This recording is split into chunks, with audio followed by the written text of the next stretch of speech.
Good morning, good morning, good morning. Buenos dias, mi gente Yogi-O. Welcome to Daily Discipline number 700. Hooray! Primarily in row, my name's Rob Hoback. Happy that you're here, honored and humbled that you keep coming back like for reals. Hey, it's a hump day. Hump day! That's for you, Aunt Barb. The date is September 16th, 2020. It's a work day. I got work to do. Let's do it. First things first, still the realist. I'm also unique, right? And I like that. I like the fact that I don't behave like everybody else.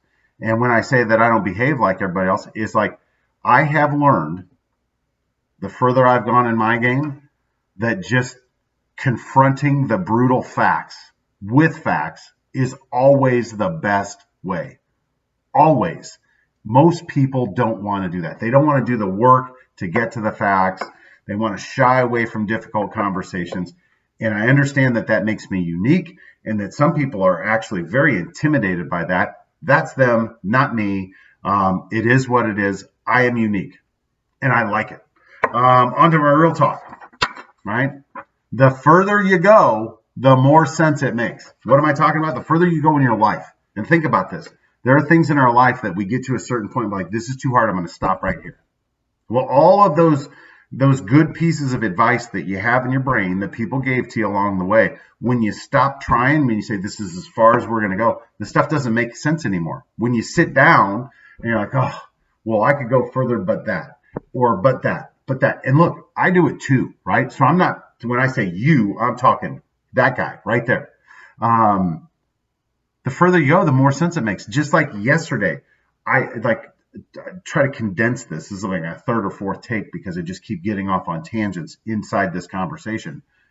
But yesterday I had a discussion on a terrific Tuesday, by the way, with a prospect, somebody that I've been chasing for a year and a half.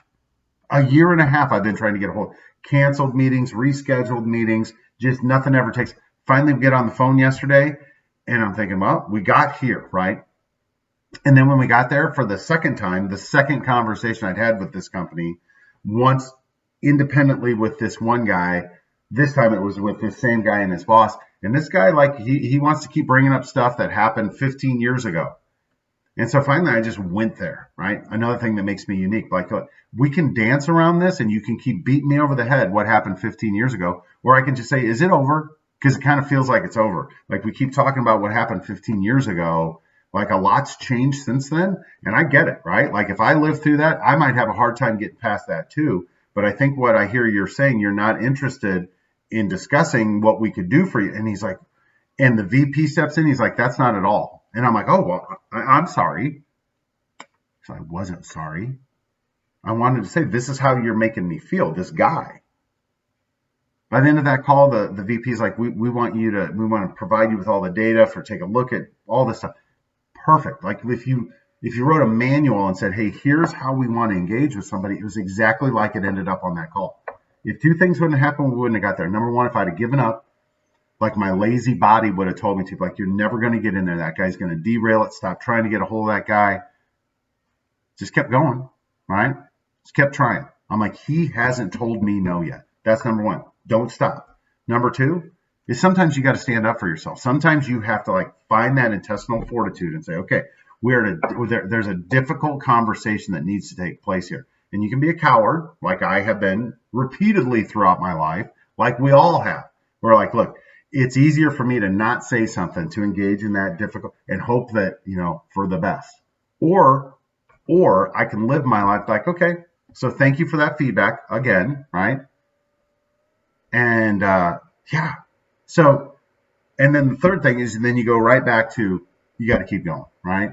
And so, because, like, all I know is that as of that conversation yesterday afternoon, it would appear as though we're going to get an opportunity. But man, that could fall apart before anything ever happens. I got to keep going, right? Because there are other ones out there just like that one that eventually they're going to run into a situation like, I feel like we should talk to those people, right? And that's exactly what happened here.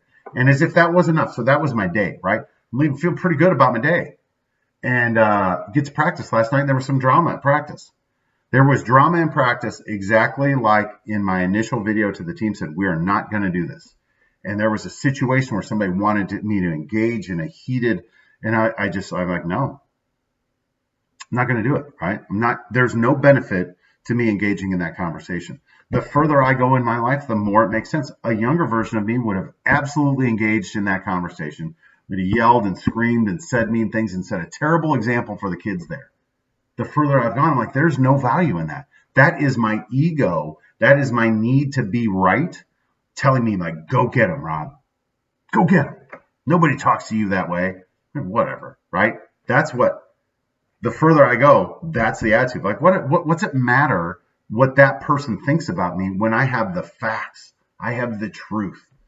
The further you go, the more sense it makes. And the last thing that, as I was thinking about all of this yesterday, was my number one on my thing is God is good. He was good to me yesterday when he rewarded me for staying in contact, for following my training.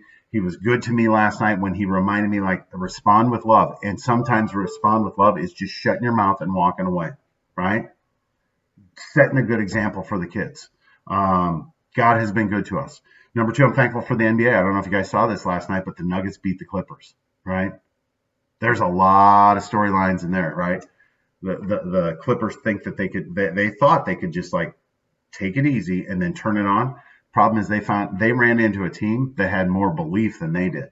And when they punched them in the mouth, they didn't have that team DNA where they galvanized and said, okay, it's on now. Congratulations to them. What a great story. I'm thankful for milk. It's your birthday today, bro. 43, Richard Petty. Happy birthday. Thankful for the Godfather. Yeah, like coaching his son. Like you have all this drama. You got 22 kids or whatever. And, that means like 44 parents usually. And then you throw in some grandparents. You got, 50 psychos over there just causing trouble. And inside of that, you have a handful of kids, mostly coached, or sons, in this case, of coaches that just get it. They show up. They keep their mouths shut. They never talk back. They do what's asked of them. And you can always depend on them. Good on you, Godfather. I'm thankful of the circles of life. Think about that day yesterday, right? Busy day, getting the kids off. I'll go through a stressful call. Then I had this great call. I'm like, it's amazing, it's amazing, it's amazing. And then I get this practice, ugh. Wake up, like all over again, baby. Right? It's all over again. Let's just get up and let's do it one more time, right? I'm thankful for my training that I know how to react in some of these situations. Like, I knew that this particular situation that happened in practice, that's been brewing for a while. I knew it was going to come. I just waited for it to come, and then I'm like, okay, and then just wait for it to settle down before you engage.